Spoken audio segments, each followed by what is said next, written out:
Welcome to the American Railroading Podcast, brought to you by the Revolution Rail Group, live from the great state of Texas.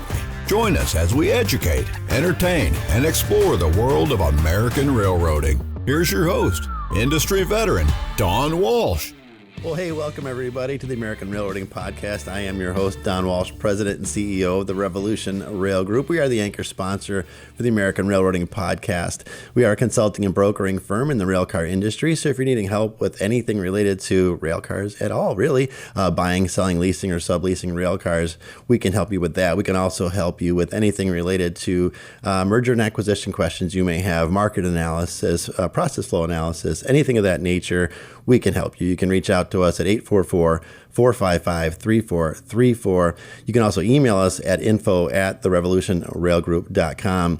And you can look at our full suite of services at our website at therevolutionrailgroup.com. So with that, folks, it's fall. Hard to believe it's fall already. This year is flying by. And here in Texas, we're experiencing a cold front.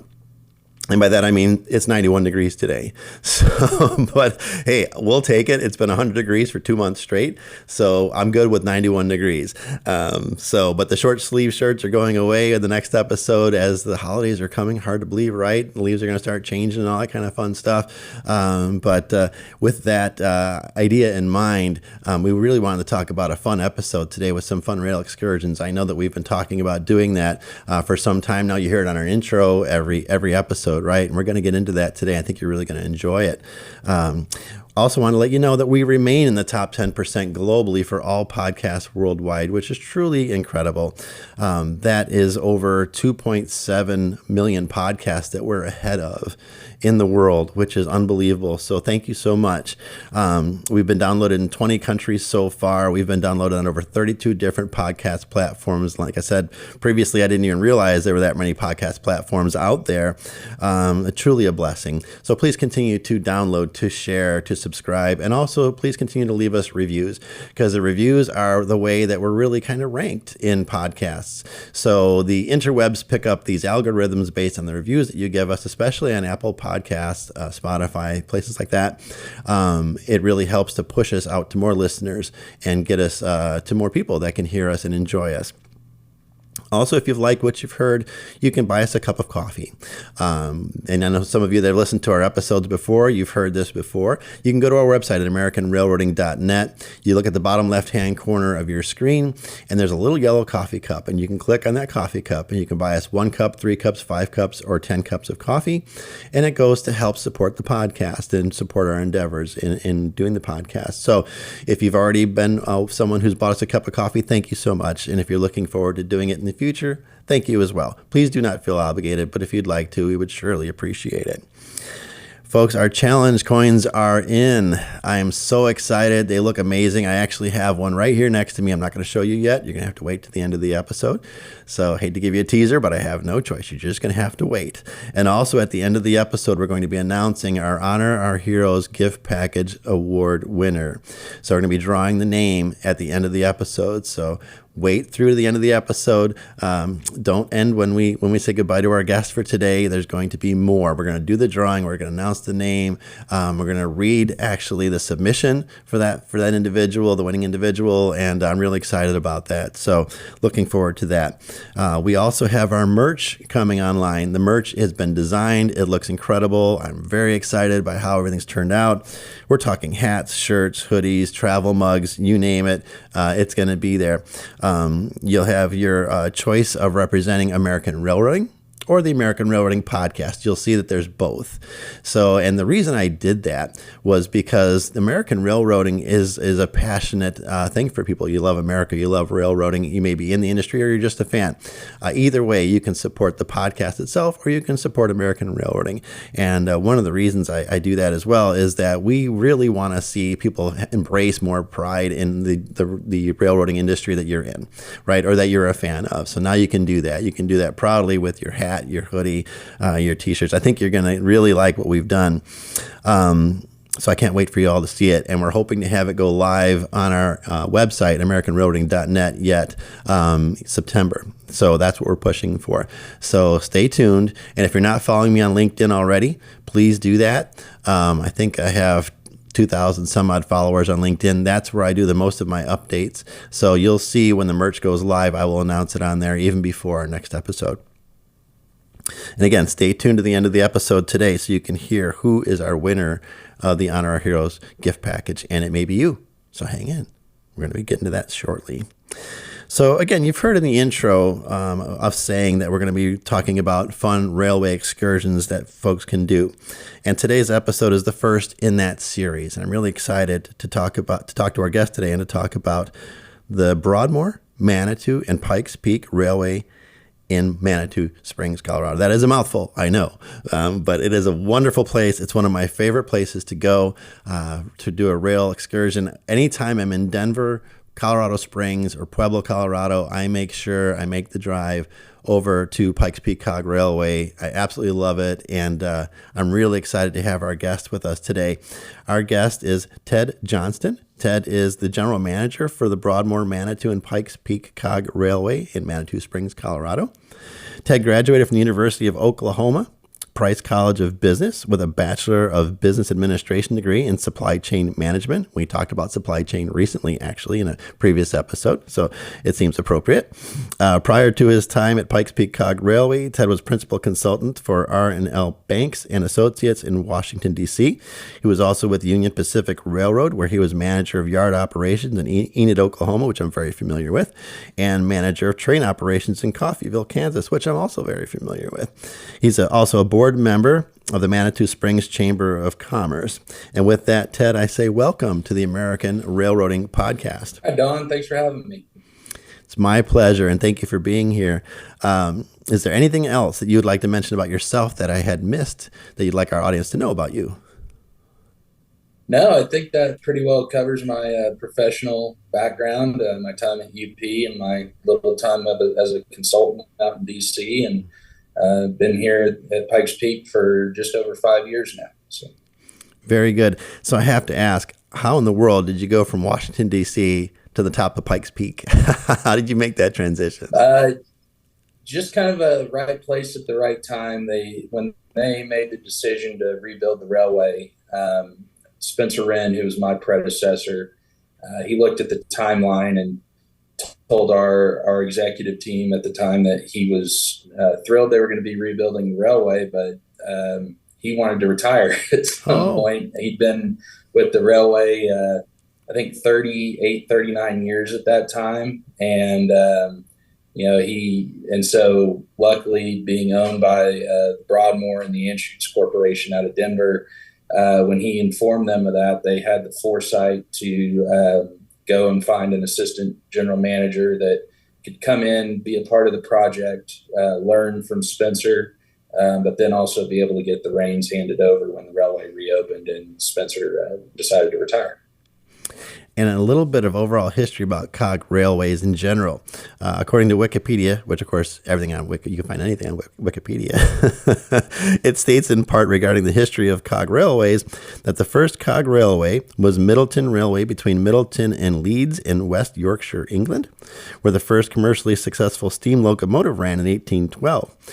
This used a rack and pinion system designed and patented in 1811 by John Blenksop. Now, forgive me, John, if I've mispronounced your name.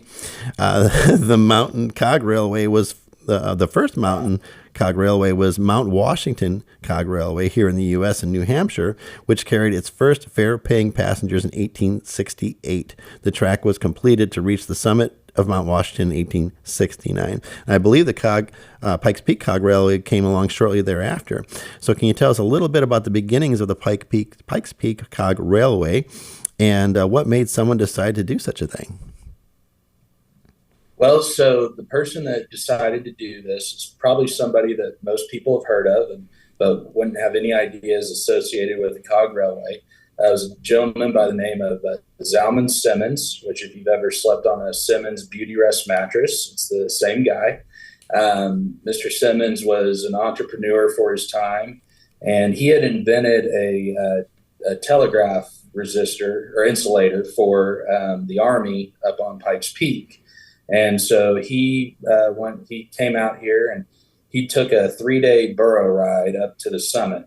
And supposedly when he got back into Manitou, he told somebody that it was worth it for the views, but probably the most inhumane thing he's ever done. And so at that point, somebody recommended a mountain railway to Mr. Simmons. And so he went back to Kenosha, Wisconsin, where he was from, and at the time raised $1.5 million and came back out to Manitou Springs and had the Pikes Peak Cog Railway built. Wow, that's unbelievable. I didn't know any of that, and I'm sure our listeners didn't either. That's great. So can you take a moment and explain to our listeners what they also may not know, which is what is a cog railway? Right. So unlike your typical railway that you see just anywhere in the U.S., a rack railway or a cog railway, we've got a center third rail, and the trains have a cogwheel underneath that hooks into that center third rail. And we get all our traction and braking through the cogwheels using that center rail. Whereas with a typical adhesion railway, the traction motors on a locomotive, provide the majority of the traction and braking through the running rails. Where with us, the running rails are essentially just there to guide the train up the mountain.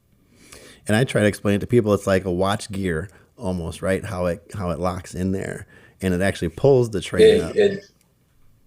That's correct. And, everything is, the measurements are just down to the millimeters and how everything fits. It's such a precise engineering model, and learned a lot more about engineering during our rebuild project than I ever thought I would.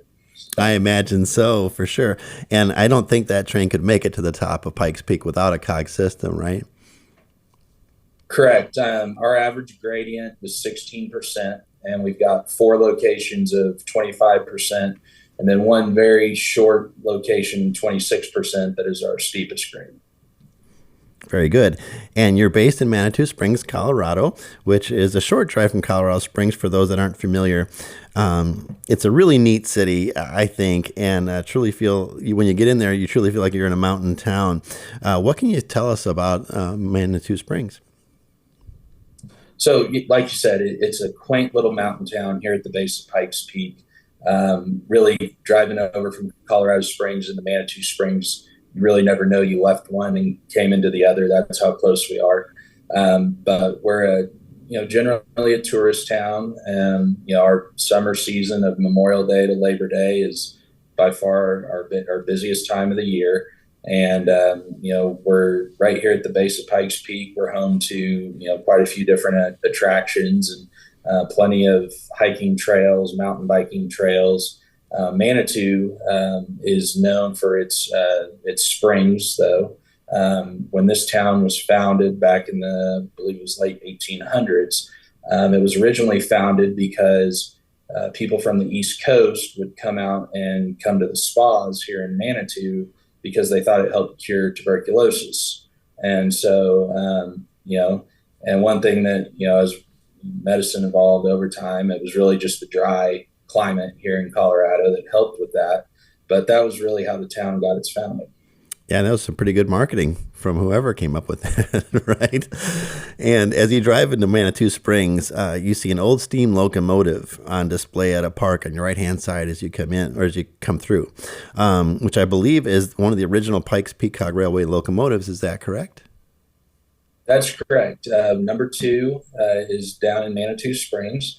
And there's a nice little display there. It gives you a bunch of the history of the railway, the use of the steam locomotives.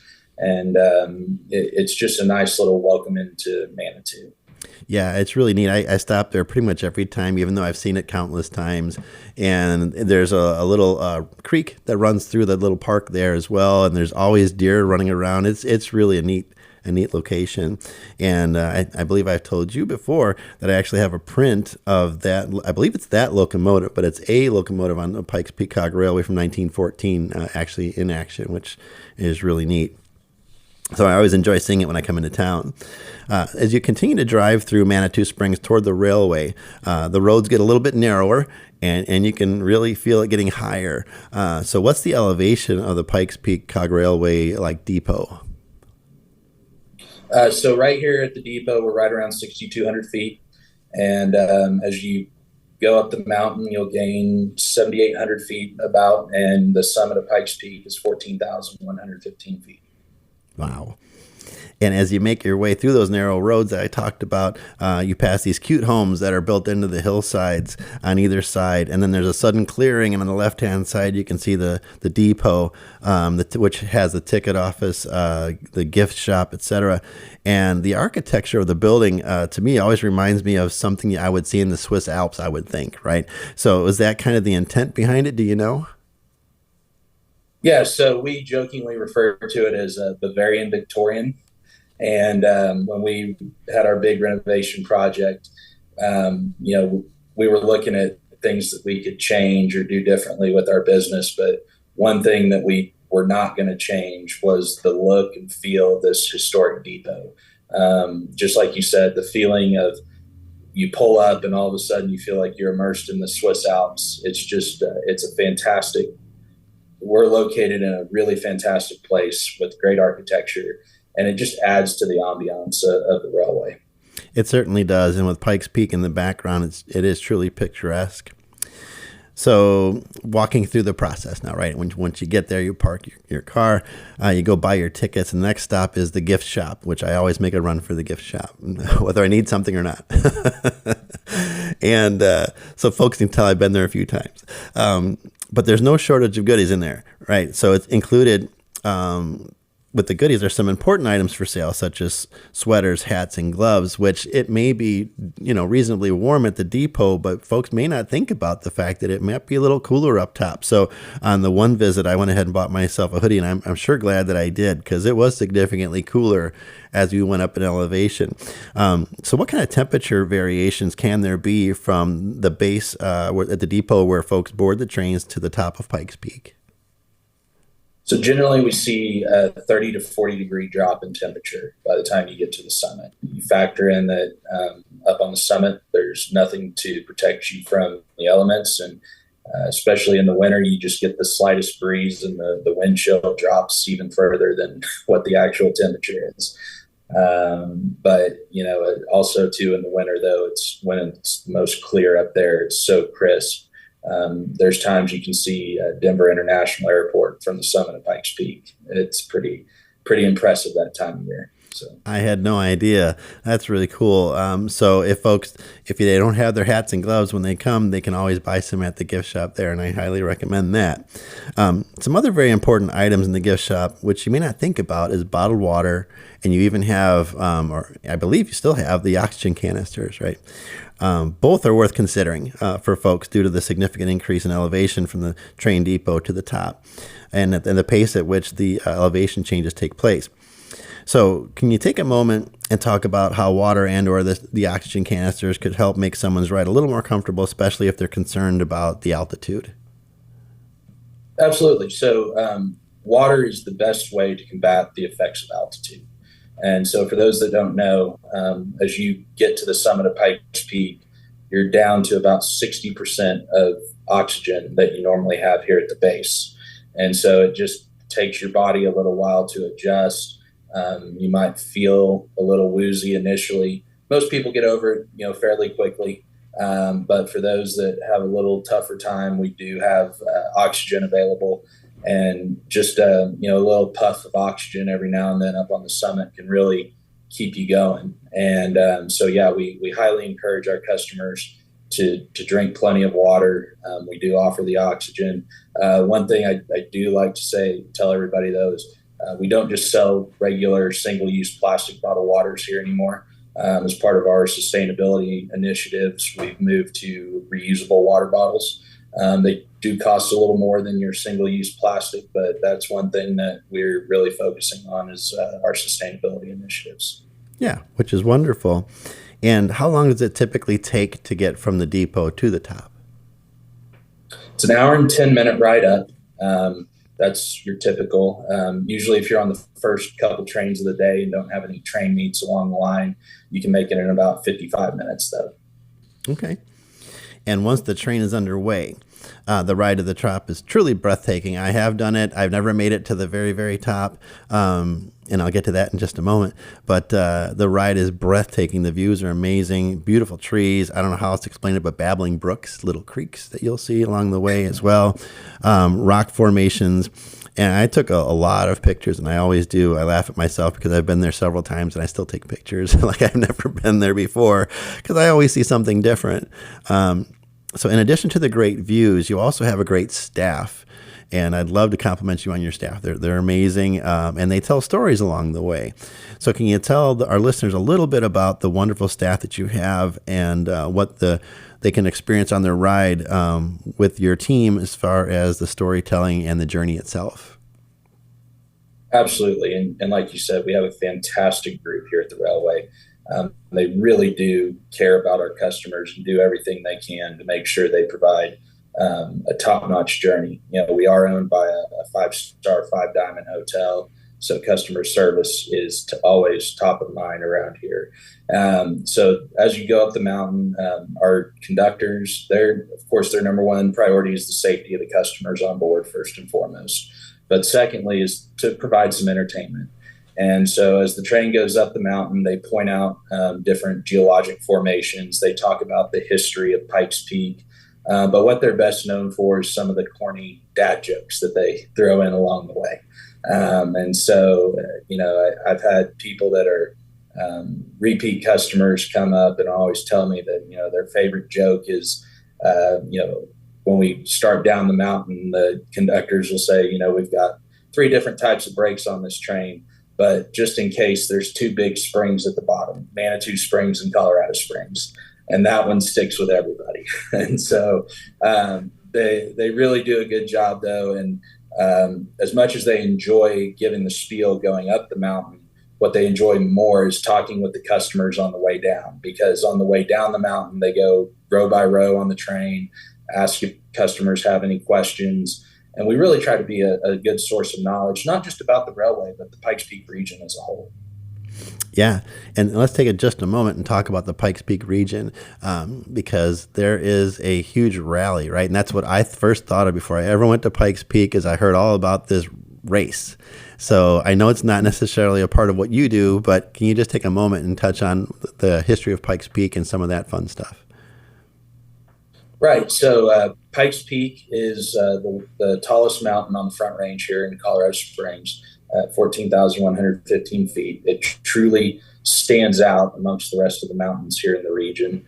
And being right at the base, or with Colorado Springs being right at the base, it draws, last I heard, I think over 1 million people a year to Pikes Peak. Not the region as a whole, but just Pikes Peak itself. And so it started with Spencer Penrose, who constructed the Pikes Peak Highway, who later ended up buying the railway in 1926. But you mentioned the race. So the Broadmoor Pikes Peak Hill Climb is the second longest running race in the U.S. They just had the 101st running this June. And basically they'll race 13 of the 21 miles. And typically it takes about an hour to do that drive from the 8-mile marker up to the top. These guys nowadays are doing it in under 8 minutes. And it's quite the harrowing experience to watch, considering there's no guardrails on the road. And, you drive it yourself and you're white knuckling it, and then to imagine these guys going over 100 miles an hour on this side of a mountain, it's just it's a different experience. It's fun to watch though, and you really see some unique vehicles. It's it's rally car racing, which really isn't that big here in the States, but it draws a lot of international visitors. A lot of international race teams come to compete. They've even gotten so much exposure lately that some of these race teams are now they're renting out the highway ahead of the race and doing their own private testing on the road. It's really grown in popularity recently. And even during our rebuild project, working with all the engineers and the teams out of Europe, the first thing they always talked about was the road race. It was never our railway. And, so it just goes to show that the race has just a huge reach internationally. Yeah, it does indeed. And like I said, it was the first thing I thought of before I ever visited Pikes Peak. But now the reason I go is because of a railway, and that's absolutely true every time I'm in town. So the last time that I rode the train, we made a stop at about 11,000 feet at, I believe it's called Lookout Point, which thankfully had restrooms, because I did exactly what you said. I drank a lot of water on the ride up there. But I believe, it's my understanding that the trains no longer make the stop there, partially because of the new trains and the refurbished trains that are more efficient and faster, so the ride doesn't take quite as long. Which is great news, and we'll get to that in just a minute about the improvements that took place and all the changes that have taken place a little later on. Now, speaking of stories that we talked about earlier, I recall passing a section crew house, I believe it's called, at about 12,000 feet, and I believe you have a story about that. Yeah, so long time ago, the section crew actually used to live on the mountain at an area we call Windy Point, which is about a little over 12,000 feet. And there were lots of stories about the guys that lived up there. But one of the most famous stories is there was actually a child born in that house. And that child later went on to become work on the section crew, and then eventually become the section foreman. And my understanding is, unfortunately, he passed away just a few years ago. But it's quite amazing to think that there was a baby born not just on the side of the mountain, but on our railway on the side of the mountain, and ended up sticking around and spending his whole career here. Yeah, that's a wonderful story. I love it. And unfortunately, we weren't able to continue to the top of the mountain that day due to a blizzard. But some of my fellow passengers were kind enough to take pictures of me on the track with the elevation behind me. And it's still one of my favorite pictures today. And for those that do make it to the top, what will they experience when they get up there? So in conjunction with our project, the City of Colorado Springs and the U.S. Forest Service recently built a new Pikes Peak Visitor Center up on the summit, new building, more boardwalks around the summit of the mountain. And then the neat thing is, with the construction that they did along with our construction, the summit of Pikes Peak is now fully accessible. So for anyone with disabilities, no matter how you get to the summit of Pikes Peak, anybody can now enjoy all the facilities that are up there. And their project was quite fascinating to watch, because they had to dig down into the permafrost. There was a lot of blasting involved. And so it was neat to see that, as well as what we were doing. And the fact that both projects were able to be done at the same time and then come together for a grand reopening on June 30th of 2021, it was really special, for not just for all of us involved, but for the city of Pikes Peak, or the city of Colorado Springs, city of Manitou Springs, the whole Pikes Peak region. It was truly special. And so now, with our project and their project, we've set Pikes Peak up to be a great tourist destination for the next 100 years. Absolutely. And I recall being told by our guides on the way down, you mentioned earlier about how they like to talk to you on the way down. I remember being told that for them to have a switch sides. So whatever side you rode up on to the top, you switch and ride on the other side of the car on the way down, so you can see more of the trees and things that you missed on the way up, which I thought was a great idea as well, which of course we did. The Pikes Peak Cog Railway, as you've mentioned, went through $100 million which is staggering. 3-year renovation starting, I believe, in 2018. And I remember when it began, I'm like, oh man, I hope they reopen, because my fear was, oh gosh, are they really going to be able to finish this? Because it seemed like a huge task, right? But you did. It was a great undertaking, but you did it. And can you take us through that and what all was done, what improvements were made, including the train cars themselves? Yeah, so we literally looked at everything when we did this project, from the track to the trains to our depot facility down to restrooms. I mean, every detail was looked at. And so the initial thought was the railway would do some heavy maintenance on the track and get reopened for the summer of 2018. But it just quickly became apparent that the cost of the heavy maintenance was almost in line with just replacing everything as new. And so being owned by the Anschutz Corporation and being a company that really has the foresight on things, the decision was made to go ahead and rebuild everything, rebuild the infrastructure as new. So then it became a while we're at it project. And so it was, well, while we're at it, let's get some new trains. Let's refurbish some new trains. Let's renovate our depot facilities. And so what initially was going to be about I think, $30 to $40 million infrastructure rehab turned into $100 million complete overhaul of the entire business. And so with that, we purchased 3 new trains from Stadler out of Switzerland, who is the only manufacturer of cog equipment in the world. We ripped up the old, much of the original, actually, infrastructure from 1890, replaced that with all new track. We brought in ballast for the first time, new ties. We actually used steel ties, new rack rail, new running rail, everything. And we refurbished 4 of our trains that ran previously on the line. We actually did that with our own in-house shop team. And so that was really neat. That was kind of the only portion of the project that we truly controlled. Most of the rest was contractors. But we take a lot of pride in the refurbishment of those 4 trains, just because we did it ourselves, and that piece of the project was completed 90 days ahead of schedule and about $1 million ahead of budget. And so the fact that our guys were able to deliver that like they did was truly fantastic. And we had this little thing called COVID that popped up during our project, and it actually delayed our new trains.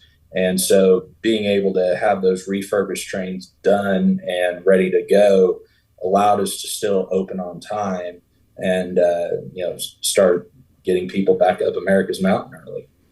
Yeah, and what was neat is you guys did videos as it was going through. So if folks were following you on social media, you did a great job of keeping your fans up to speed on what was happening. And so kudos to that, and for getting done on time and ahead on pricing. Goodness, that's always a good thing. So, but that was a huge effort. So congratulations to you and your team on that. Now, I always thought that for whatever reason, that the Broadmoor had bought Pikes Peak Railway in 2018 when this project started, and then the project commenced as a result of that acquisition. But however, you actually corrected me on that recently, that it's actually been a Broadmoor property much longer than that. So can you take us through a bit of the history there? Right. So Spencer Penrose, who built the Broadmoor Hotel in 1918, he had a lot of different things here in the Pikes Peak region that he was involved in, and one of which was the Pikes Peak Highway. And so he originally constructed the Pikes Peak Highway, and then he ended up buying the railway in 1926 with the thought of just putting it out of business because it was a competitor to his highway. Well, once he made the purchase and got into the business, realized that the railway was also a great business and that it could exist side by side with the highway and provide people options to get to the summit of Pikes Peak. And so since 1926, we've been owned by the Broadmoor. But really with this project, we really made a push to make the railway more a part of the Broadmoor, just in terms of branding and marketing, things of that nature, and which is great. The Broadmoor is a great resort. It has a huge reach internationally here in the U.S., and it's just a fantastic property to be associated with. Yeah, and having said that, once folks finish their journey on the Cog Railway, there are more Broadmoor-related places to visit while they're in town, and I do every time. And I try to make the rounds. I haven't even been to all of them yet. But one of my favorites is the Broadmoor Hotel itself. It is stunning. And as you said earlier, it's the longest running Forbes 5-star AAA 5-diamond resort in the world, which is incredible. It's most stunning to me, especially at the holidays. The way that they do up Christmas is unbelievable.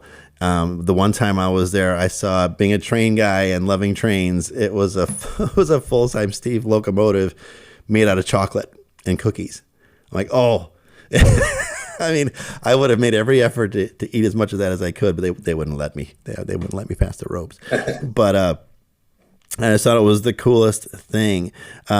So can you give us a little bit of history, what you do know of the Broadmoor Hotel itself? Yeah, so as you mentioned, it's the longest running Forbes 5-star hotel in the world.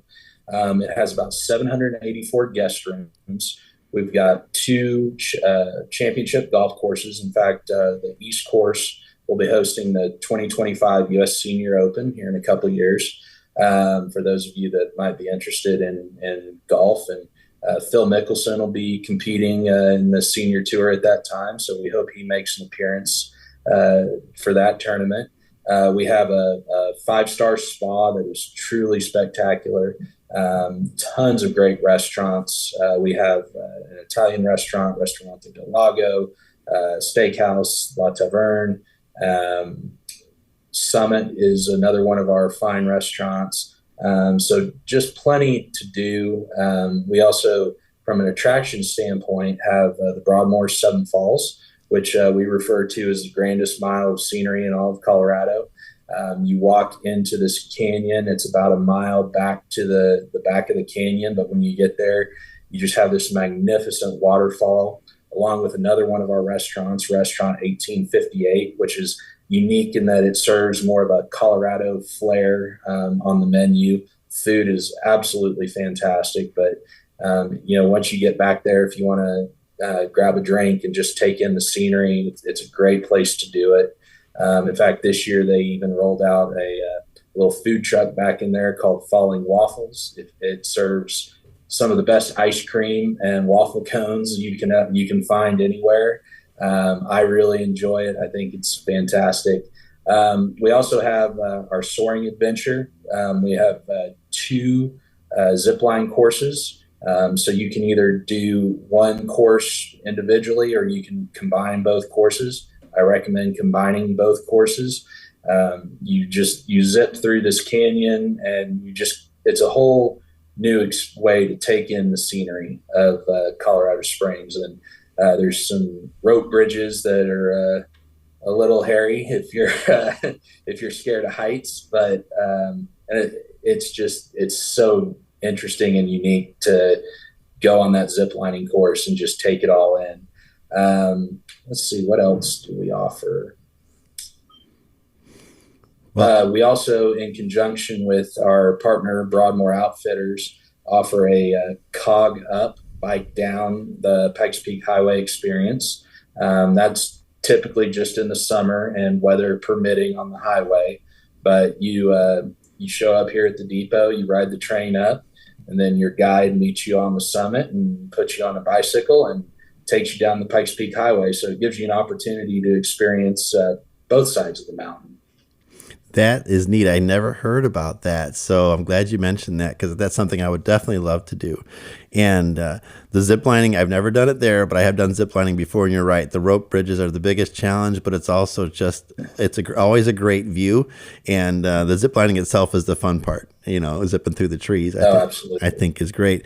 Now, and you beat me to the punch on Seven Falls in 1858. So I did that for the first time during my last visit. And I got to tell folks, it is stunningly beautiful, especially at night. So I had dinner at 1858 with a good friend of mine that we lovingly call Mayor McDubbs, if he's listening. He's in the Pueblo area. And a dear friend, and we had dinner there. And then afterwards, you had all of the lights coming down the falls, and that is something you photographs don't do it justice. You really have to see it in person. So for everyone visiting, make sure you stop by Seven Falls for sure. And you went through the myriad of things that you have there, which is great. Soaring Adventures definitely caught my attention. Something else that caught my attention was a fly fishing camp that you have out there.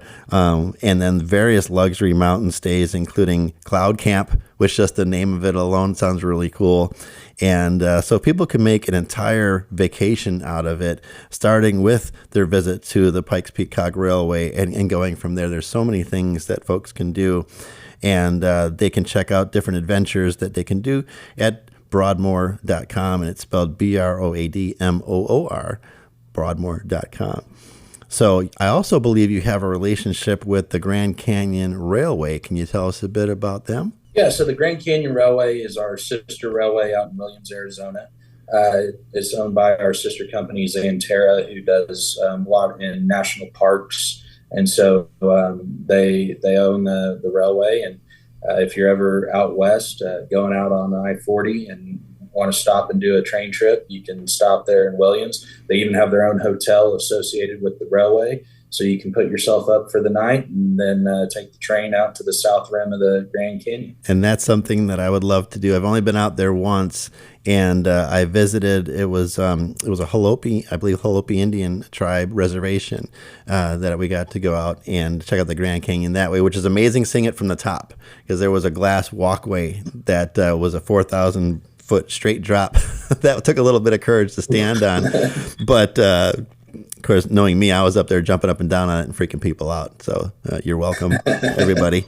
But to see it from the railway, I think would be truly incredible. And that's something I am definitely going to do. So thank you for sharing that with us. So I have to ask, in your time there, what is your favorite thing to do since you've been at the Pikes Peak Cog Railway?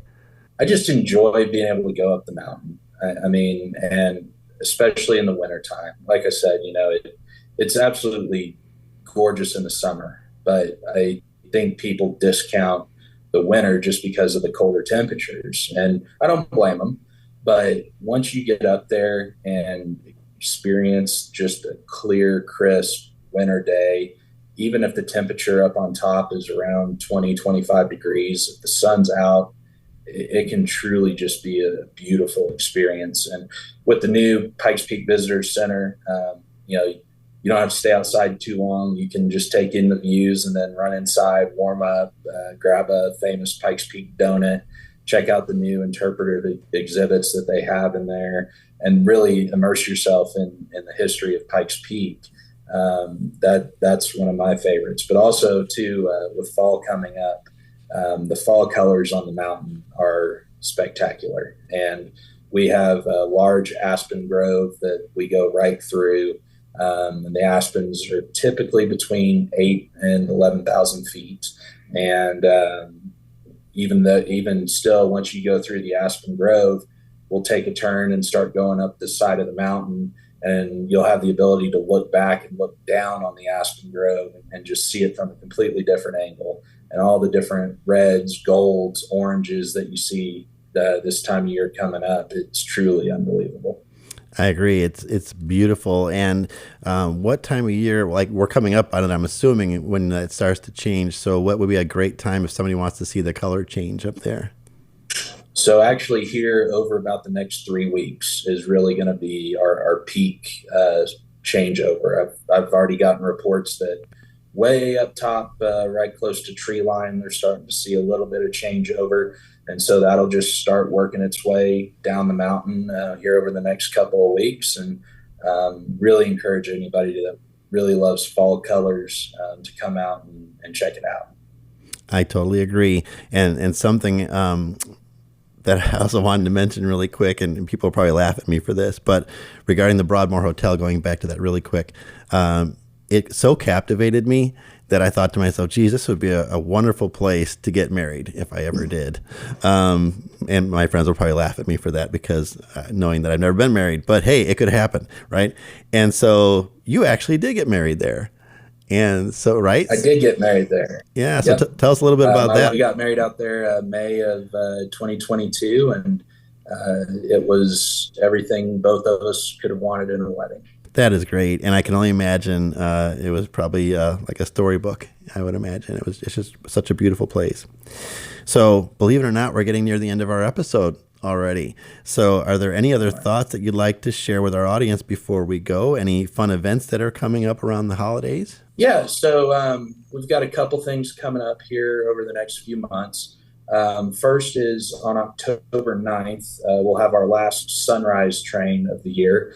That's something that's just started this year in conjunction with the Pikes Peak Highway, and we've done four sunrise openings. And so obviously you get on the train well before sunrise, and we make our way up the mountain, and we get up there just in time to watch the sun come out.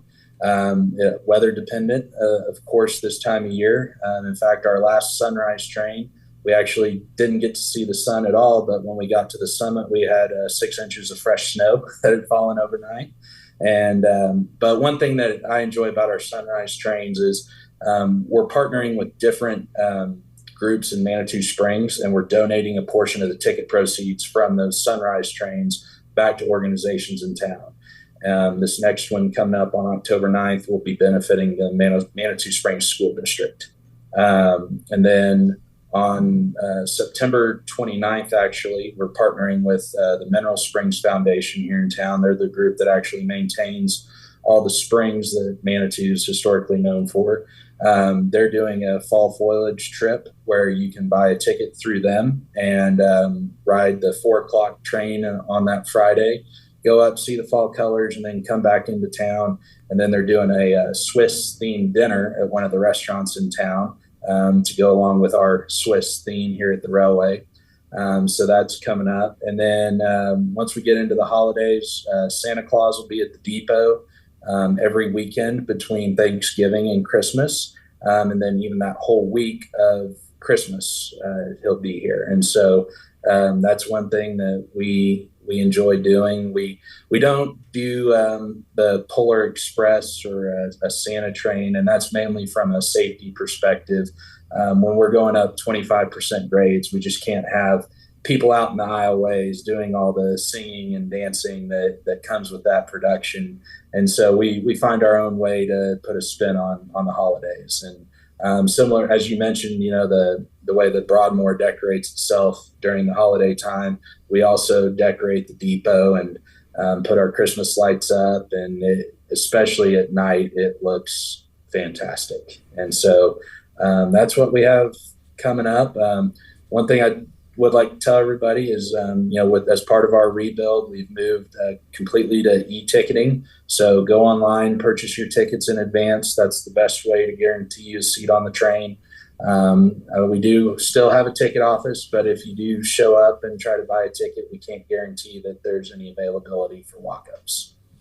Yeah, no, that's a great point. And I was just going to ask, where can people learn more about you and Pikes Peak Cog Railway? Cograilway.com is our website, and then we're also on all the major social media channels. Pikes Peak Cog Railway is our handle on all those social channels. And I believe, now I know you have a camera at the top of Pikes Peak, which I think is pretty cool. Can people access that and see that also? So the summit cameras are actually hosted on the City of Colorado Springs website. You can go on there, and there's about 3 or 4 different views of the railway itself, and then the rest are just views around the summit. So if you just want to see what the summit of Pikes Peak looks like, see how much snow we might have up there, things like that, you can go there. We have a depot webcam that's live on our website, though. You can go there and you can watch all the comings and goings of the trains here at the depot. I know I've got quite a few followers out there that watch that religiously and email us asking why certain things were going on at the depot on certain times of the day. which always is entertaining to me. We also have webcams for all our other Broadmoor properties on there as well. So if you want to see what Seven Falls looks like or see what Cloud Camp looks like, you're welcome to go there and see that, and hopefully talk yourself into a trip to the Broadmoor. That's great. And as I said, you're one of my favorite places to visit. I will be visiting again here soon. I actually was not able to come and do the train ride when I was there in April of this year, but I will be coming back. So when I do, I'll be sure to see you and say hello. And also for everybody listening, if you notice a little whistle in the background every once in a while, that was your little steam whistle from the trains, right? That's correct. Our new trains have the old style steam whistle on them. And our refurbished trains have more of your typical train horn. Yeah, because every once in a while you can hear that little train whistle in the background, which I think is perfect for our episodes. So that's really cool. Well, again, thank you so much for joining us today, Ted. And would you be willing to join us on a future episode? Absolutely. Great. Well, we would love to have you. Maybe we could do something where we're actually on scene and taking a ride to the top, and we'll figure out a way to do that. I think that would be wonderful. But thank you again so much, and we look forward to talking to you here again soon. And folks, don't go anywhere, because we're going to be announcing our Honor Our Heroes gift package award winner with our friends from Boots for Troops right here in Magnolia, Texas. And with that, I'd like to welcome the co-founders of Boots for Troops, Jimmy and Lindsay Rogers. Welcome to you both. And Lindsay, welcome to the American Railroading Podcast for your first time. Jimmy's joined us before, but welcome. Thank you for having me. Absolutely. And I know everyone's anxious to have us draw the winner of the Honor Our Heroes gift package, sponsored by Boots for Troops. But I'd like to take a moment and have y'all tell everybody about Boots for Troops for those that aren't familiar. So Boots for Troops, what we do is I kind of compare us like a USO type organization where we're really focused on active duty troops, raising their morale and supporting their mental well-being while they're deployed or serving on active duty. So we do it through a few different programs. Our primary program and how we got started was our custom care package program, which is what we're going to be doing here for one of your listeners very soon. They're going to provide a custom care package, but through that program, we learn about the service member, where they're from, their favorite sports team, favorite snacks, what they're missing from home, and we try to build a box that's specific to the individual. So no mass production of care packages. It's very custom, and it makes the impact when the service member receives the box much greater. So that's our first program. Our second program is our travel assistance program, where we assist service members who find themselves in emergency situations like a death in the immediate family, mom, dad, grandma, grandpa, sibling. And if they're E4 and below, we sponsor a round-trip flight home for them to be with their family for a funeral or just any type of emergency situation. And then also during the holidays, we sponsor flights for E4 and below to go home. If they have not been home in more than 2 years, we let them go home for Christmas or Thanksgiving or some holiday. We believe that going home and spending time with your family is important. We all want to be around family during the holidays. It's a very meaningful time of the year. So it's important that we do that to keep their morale high. We're all about boosting the morale. Mm-hmm. Our third program is Honor Our Heroes, which is what we're doing also with what we're doing here today, drawing a winner for the Honor Our Heroes to send them a custom care package. And basically that program is very diverse. It's our way to honor veterans around the country through things like what we're doing here today, drawing a winner, sending a care package, but also honoring them on stage at our events, recognizing their service, providing disaster relief if a natural disaster hits an area and a veteran needs new furniture or a place to stay temporary. So we help with things like that. We also provide a service dog through the Honor Our Heroes program for a veteran each year. So we we've raised the money to have the dog trained and completely certified to be a service dog. And then we award it to the veteran who has a disability. And then lastly, our military spouse scholarship is we provide scholarships to military spouses serving on active duty with husband or wife, so that when they transition back to civilian life, we hope that it puts them in a better situation to be successful in the civilian world. So both husband and wife have some sort of training skill set or career path, so it sets the family up for better success. Thank you. And Boots for Troops has truly been a blessing to so many families. So thank you all for everything you do. Well, I know I just said a whole lot there. No, that was great, especially for folks that aren't familiar. Right. And folks can also always learn more about you at the website too as well, boots4troops.org. Correct. So how did the Honor Our Heroes gift packages come about? What made you decide to do something like that? Again, when we started, we were really focused on active duty, and there was a lot of people in our community locally that were reaching out. You know, the American people tend to think when they see anything military, they think that automatically includes all military, so active duty, veteran, anybody who served. In the beginning, we weren't really doing anything with veterans. It was like focusing on active duty. So we decided to start honoring how could we get involved with the veterans in our community. So we decided to start honoring veterans at our events on stage. And we didn't want to just bring them up there and say, hey, this is so-and-so served in the Navy or whatever. We wanted to give them something of some sort of token of appreciation. And that's what we do with these Honor Our Heroes boxes. It's basically it's like sending a box to a deployed troop. We're doing the same thing, except we're just giving it to a veteran here.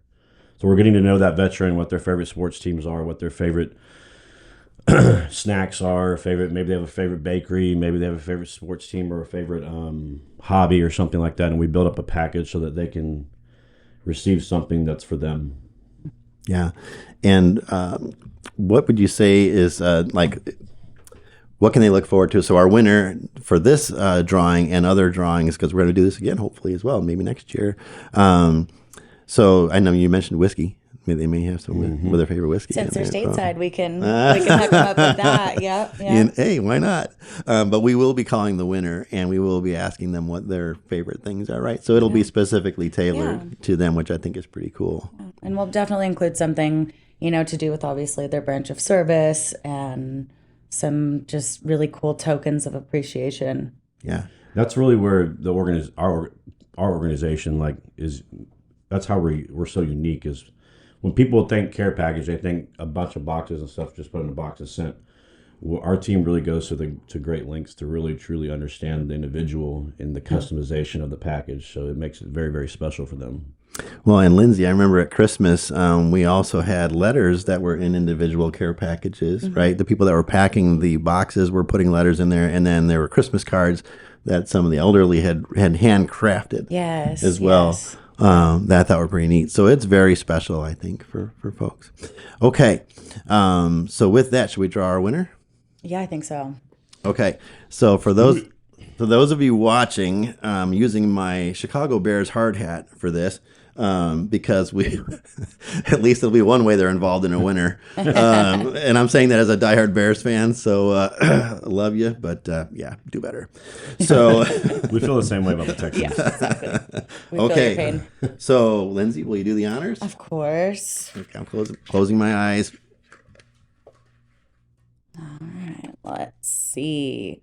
Joe Mallett. Oh, boy. U.S. Marine Corps Corporal, and he works for CSX Transportation. Is that right? That is right. Works for them, yep. Congratulations, Joe. I know you're going to be thrilled about this. Joe is an avid follower of the podcast. He's also on LinkedIn, so he comments on our LinkedIn posts. And he I believe, gave us a review for the podcast as well. So, Joe, thank you so much. Thank you for your service. And also, Joe had several people send in nominations for him, including his wife, Kelsey. So shout out to Kelsey as well. Thank you for nominating Joe. And it's such a heartfelt email that she sent. And I'm not going to be able to go through the whole thing, unfortunately, at this point. But I am going to put him on blast, Kelsey, on LinkedIn when we announce this. So don't worry. He's going to get his chance to get his name out there even more so. But a little bit about Joe. He was served in the U.S. Marine Corps. He's a corporal. Years served from 2006 to 2010. For medals and awards, cultural and language proficiency commendation, martial arts instruction service commendation, good conduct medal, sea service ribbon, Iraqi campaign medal, global war and terrorism medal, national defense medal, current company is CSX Transportation, as you said, Lindsay. He's a welder for maintenance of way, and for those of us in the industry, we know exactly what that is. And gosh, I do want to read some of this because some of what she said is just so awesome. Gosh, I really want to read the whole thing. I just don't know if I can because she's written so many wonderful things. Well, if they go follow you on Facebook or LinkedIn, then yeah, they can read the whole story. I'm going to try to, you know what? Maybe that's a great idea, folks. Maybe I'll just put the whole thing out on LinkedIn. I'll ask her permission first. So Kelsey, I will ask her permission before I do that. But it is really cool because she goes into great detail about not only why she feels he should win the award, but really why he's a hero to her. Oh, that's so sweet. I can't wait to read that. Yeah, I think it's really wonderful. I noticed that you said he got a sea service ribbon. Mm-hmm. You know what that means, right? No. He's a Marine, but if he has a sea service ribbon, that means he spent some time with the Navy. Really? So, yeah. Okay.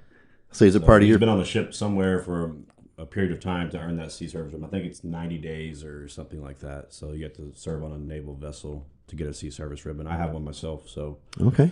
So he's a part of your family. Yeah, we're brothers. So great. Congratulations again, Joe and Kelsey. Thank you so much for nominating him. And so we're going to be reaching out to Joe personally and congratulating him and making sure that we are aware of all the things that he would like to see in that on our Heroes gift package that's coming his way. And also, we have our concert in the country coming up here on Saturday, October 21st.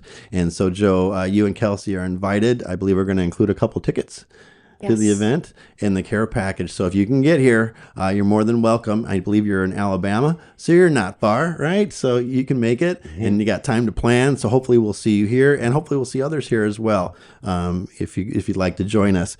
How about, can you guys tell us a little bit about the concert in the country that's coming up and who some of our headliners are going to be? Yeah, so on October 21st, we're going to be welcoming Joe Nichols, Daryl Worley, Bree Bagwell, let's see, David Joseph, Brianna Adams, Scotty Alexander, and Casey Chestnut. We've got a great lineup of amazing artists and musicians coming out to play some live music on a beautiful horse property.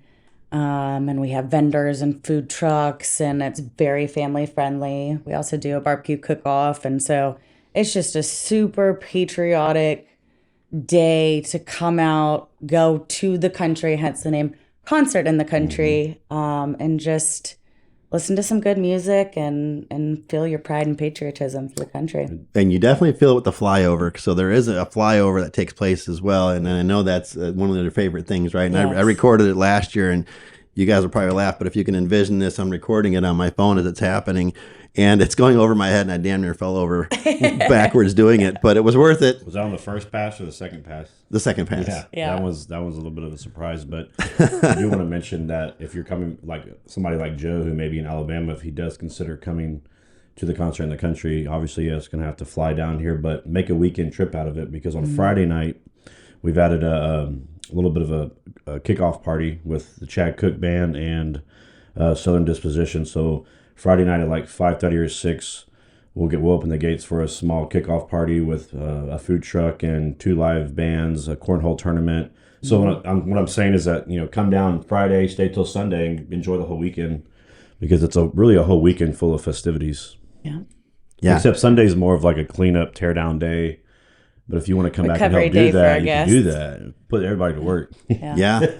Well, and speaking of work, it is a lot of work, but it's a joy to do. So full disclosure to folks that didn't listen to episode 4 about Boots for Troops, but you should. So go back and listen to episode 4, because we give a great breakdown of Boots for Troops and what all you do and how you started and everything.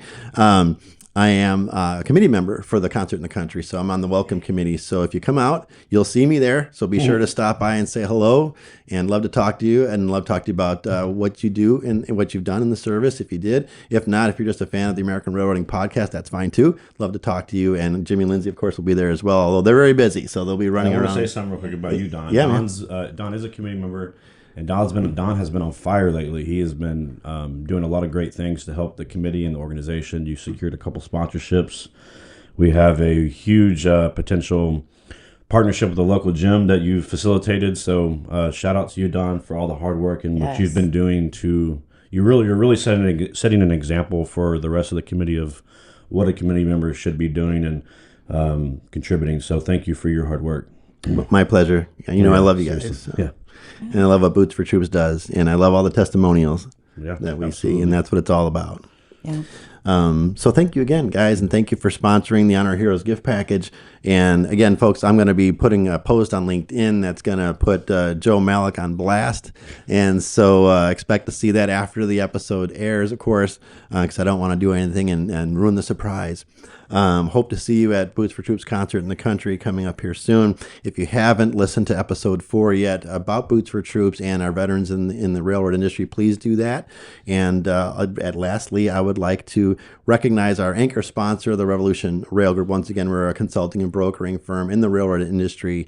So please feel free to call us if you're in need of buying, selling, leasing, or subleasing rail cars, or if you're looking to need assistance for merger and acquisition consulting, improving your efficiencies, market analysis, that type of thing.